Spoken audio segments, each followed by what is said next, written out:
It's time to stop chasing the afternoon and find the winning angle. From Vegas to your living room, from props to trends, this is the Bettor Angle, presented by BetMGM on the BetQL Network. Your hosts, Kate Constable and Cameron Smith.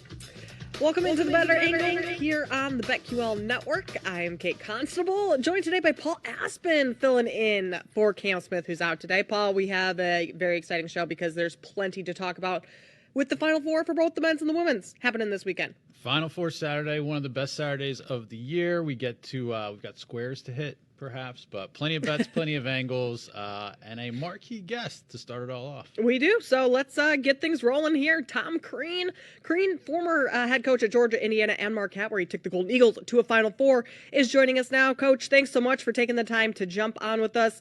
You've been at this stage before. You've been to a Final Four. Give us a sense kind of what these teams, these players, these coaching staffs are going through today leading up to this Final Four game tonight. Well, I think it can't get there fast enough now. And you try to stay into a routine, whether it's take a nap, listen to music, whatever you do. But, I mean, there's so much hype around it. And obviously, wherever they're at, their hotels are probably filled with people in the atriums and band playing and all those kind of things. So you want it to get here. But as a coach, you are just doing everything you can do to make sure your players see you in the same light that they would see you a month ago, 2 weeks ago, whatever it was, and you're trying to get everybody to understand that you can't overcoach it now, and you can't give them too many things to think about. But what you do want to do is give them really the things that keep them in character. And it's reminders. It's what they do where they play best. You don't need to be the hype man. You don't need to be the person that's creating a bunch of new anxieties for them. You just need to remind them what they need to do as individuals and as a team. And I think when you get a group of players that will do the same thing with each other as you get closer to game time, I think that helps a lot as well. Tom, once and for all, we hear about the sightlines thing in these big football stadiums. Is this a real thing? And specifically, like with Alabama, it's a team that's going to chuck the three a ton. Is this a real thing, that adjusting to these sightlines? Oh, absolutely. Yeah, absolutely. When you're in a stadium or a dome, there's no question it is. And that's why I think one thing that the NCAA does that's really good is they give you a Thursday practice now before you have your Friday open practice. And so it gives you a full other day to go in there. I think it's pretty well closed. There might be some, maybe CBS or Westwood One is in there. I'm not even sure if they're there or not, but it gives you a chance to be in there. But there's no way you can duplicate having that many people in there, and everything just seems further away. So all of a sudden, the basket does too, and it's not. It's like Gene Hackman with the tape measure going into Hinkle Fieldhouse and Hoosiers, right? It's all the same, but it just doesn't feel like that because you're in such a different environment. But what happens is, with that being said, what you really want to watch for, anxiety a lot of times gets guys to shoot that thing short, and because they don't hold their follow-through, they don't get the lift, they almost want to guide the ball in. And the teams that come out right now and they're firing it, and you see offensive rebounding, like if people are live betting this during the game and you see Alabama missing shots, that's not as big a concern as if they're not getting offensive rebounds, right? Like those are the things, because it'll create more threes off when they can kick it back out, but it shows that they're not going to let the game become a stand around and watch game and see if we make shots or not. Because in the Alabama game, they're going to have a very hard time getting layups against Donovan Clingan and against Samson Johnson outside of transition. Transition is where they're going to have to be really good to get those kind of buckets. It's like the same thing with Purdue. If Purdue will run, get out in transition before NC State sets up in their half-court defense, even though Zach Edey may not be involved in every play, that's going to benefit Purdue. And I think when you've got bigs in a game that create a lot of traffic in the paint, the opportune ways to get layups are the offensive rebounds or getting out on the break and getting it that way. So, but going back to your original question, sightlines are huge, I think. Coach, NC State has made it to the Final Four. They weren't supposed to be here on paper, right? I mean, weren't even supposed to make it into the tournament. DJ Burns has been an absolute monster, but he's running up against Zach Edey tonight. Take us through that matchup and kind of things that we should be looking for in terms of how that's going to play out. I think the first thing you got to look for in that is not sure how much they can keep DJ Burns on him the entire game. I mean, if you go back to the Duke game the other day, Diarra guarded Kyle Filipowski and Ryan Young, and they really ran a three-man rotation. DJ Burns can score, and I do think he'll score on Zach Edey, and because I think he can play from further out. He can start posting up at 17, 18 feet. If you put one leg into him and you try to guard him with half your body, or you try to stick your knee in the middle of his body, he is a professional spinner. I mean, like, he can come across that. He's quick. He's got great feet and hands and touch, but he's so quick for a guy that's that big. And so I think you watch that when DJ Burns has the ball. But if they try to put DJ Burns on Zach Edey the entire game without immense help of coming down and going after that ball in the dribble, I don't like it for NC State. I think Diarra, I think when I look at it, I think Burns will be on him some, obviously. But I think Diarra's got to be really good. I think Ben Middlebrooks has got to be good, and he can't get into a wrestling match or get frustrated with Edey because you're giving up size. And I wouldn't be shocked if, when Burns is out of the game, if NC State played zone. Like, I don't know that they're going to do that, but they've done that at different times in the game to protect not only foul trouble, but protect when they don't have a great matchup. So I would watch for that inside of the game too. But when it comes to guarding Zach Edey, you got to get to him early. You cannot let him live on his left shoulder where he can get to his right hand, and you cannot let him make a living catch it in the middle of the paint. And the biggest thing you can do to Edey is keep him occupied, keep a body on him at all times. Even if you're not in the play offensively, get into him and seal him so that he can't help. Or if he, in the other way, when he doesn't have the ball offensively, stay into his body, stay above him. Don't let him step into you and duck in. I think that kind of stuff's going to be fascinating, how the game plays out inside the paint. Some of the most popular bets at MGM for this game, BetMGM for this game: DJ Burns over 14.5 points, Zach Edey over 13.5 rebounds, Zach Edey over 26.5 points. The numbers on the game: Tom, NC State is a 9.5 point dog, total of 146.5. Just what kind of style of game do you expect, and do you expect how can NC State keep it close, and do you expect them to keep it close, or is Purdue going to roll?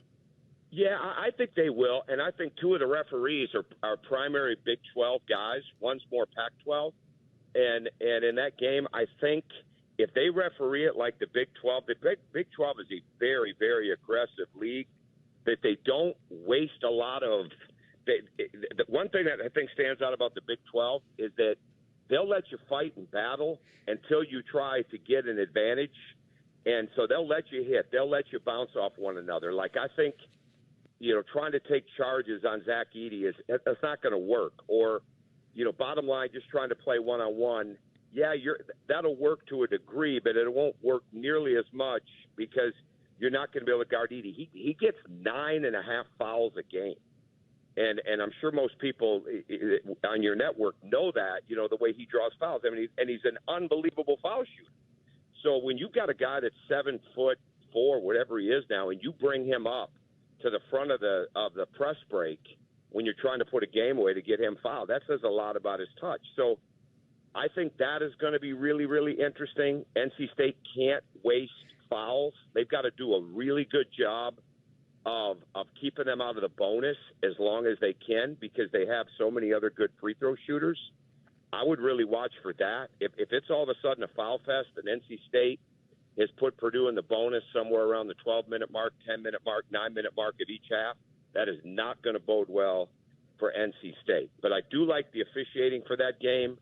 I really do. There's a couple of Big Ten guys that are going to be doing the UConn game that are primary Big Ten guys, which I think is smart, because you don't want, if you're Kevin Keatts, you want it to be as even as it possibly can with how people officiate Zach Edey, because he's so hard to officiate because of that size. But you're also, if you're Kevin Keatts, you're saying we can't get frustrated when we're getting pushed and shoved, that he's in the paint and all those type of things. We just got to keep fighting him and keep a body on him at all times. Tom, UConn's been unbelievable, not only just in this tournament, but all season. I'm fully drinking the Husky Kool-Aid right now. I've laid the 11.5 with UConn. The only way I see Alabama winning this game is if they hit 14, 16 threes. Can you make a case for the Tide keeping it within 11.5 of the Huskies tonight? I don't think they can make those threes against that defense. Now, the one thing they can do is Mark Sears can back up. And those kind of guys, they can bother UConn a little bit because they haven't played. Stephen Ashworth is smaller and shoots with range. Baylor Shireman shoots with range at Creighton, but there's not a ton of people that they've faced that have the kind of range that I think the thing to watch in that game, there's going to be so much two-man ball screen with Sears and whoever's in the game, and especially if it's Nelson. How do they cover Nelson? Because Nelson is the guy that's got to be the difference maker for the bigs in that game. He's not going to beat Donovan Clingan with the post up. If he's making 3-4 threes inside of that game from the 5 spot because Clingan didn't get back out to him or they didn't get a good rotation, I think that has to happen. I don't know if he's going to be able to do that. I think UConn's help is so good. The things that separate UConn when you talk about a team like that doesn't beat themselves, and they just don't, is they pass the ball really well. They're extremely, extremely movement-oriented. And the fact now that it's such a different game when Clingan is on the floor, the fact that Samson Johnson is playing with a high level of confidence and is coming off a good scoring game but can defend so much better even than he could at the beginning of the year, I think that's going to be really hard because Alabama's bigs are not going to be able to. They just haven't been able. They're really good as far as a team and a bunch of athletes, but they're not really good when it comes to being post defenders, when it comes to being guys that handle steals and duck-ins, and when it comes to guys that win that fight, that 50-50 ball fight against other big people. So that's why I think, 11.5, man, I'm not an expert at any of this. That's a heck of a big number in an environment like that with a team that plays as fast as Alabama does. But they're going to have to – we saw it happen the other day. UConn had a bad shooting day against Illinois, but it didn't matter. It was still a 30-0 run, with what they did defensively. So they just take you out of what you want to do. They take you out of your defense because they pass the ball so well, and they take you out of your offense because they're so physical and aggressive, and they're really, really active with their hands. So I'm glad you brought that up. I was going to ask you, because with Stephon Castle likely to be on Mark Sears, he gave Terrence Shannon all sorts of problems. He's been giving other teams top options all sorts of problems throughout the tournament. So if not Mark Sears, who? Sounds like Grant Nelson could be that guy. How does, in any world, Alabama make UConn uncomfortable, if at all, if that's even possible? Yeah, well, I think the one thing that UConn has that is very, I probably should have said this earlier, but it's one of the things I think that absolutely separates their team for a tournament run, not just for what they did inside the regular season, but they're big at every position. They've got big guards. Tristan Newton is big. Cam Spencer is a solid-built, wide-shouldered guy. Steph Castle is an easy 6'5", 6'6", and a wide body. Those are problems. Like when you've got smaller guards, that's why what I said earlier about Sears, he's going to have to back up. Like, he is a great two-man game player. And what they do, this is how you make UConn uncomfortable, okay? There's two big things, I think. Number one, you play that two-man game, you make a pass, and to any of the three people that are spotted on the other side of the court. So if you're playing on the right side of the court, you get into the paint, you don't have it, you kick it to the left. Well, then you have to drive it again quickly. You can't just settle for a three there. Now you get it back into the paint, and that keeps Clingan moving. And that's what you want to do. You want to free up. You want to keep Clingan moving as much as you possibly can so that after he covers the first action, he can't just sit in the paint and take things away. That's why a pick and pop with Grant Nelson is important as a separate type of play. That's why driving it again and coming back at him is a very important play. But then the other big thing is getting UConn, and I don't know if they'll do this, but getting UConn in as much high pick and roll as they can, and then you pop Nelson and you force Klingon to make a decision. Is he going to come up and blitz it? Is he going to be in drop coverage? I don't know if they'll switch it. I mean, I would look at that. What I would do if I was worried about Grant Nelson is I would switch and deny him the ball back if he made a 3 or 2. But that's not necessarily what UConn does. But I think those are the only ways that you can do it. And then you just got to keep running and running and running all game. You cannot get into a half-court game with UConn if you're Alabama. And I know you're going to play in the half-court, obviously, but you can't get into a true half-court game. You got to keep pushing and play as free as you usually do. And that's why I said at the beginning of the segment, people are watching. Take the threes early, but are they offensive rebounding those threes? Because if they're missing those threes and UConn's getting that board, it's going to be really, really hard for Alabama to be in the game. Coach, thanks so much for taking the time to jump on with us today. We really appreciate it. Enjoy it watching the games tonight. Thank you. Good to be with you guys. Thanks for having me. We'll be back right after this.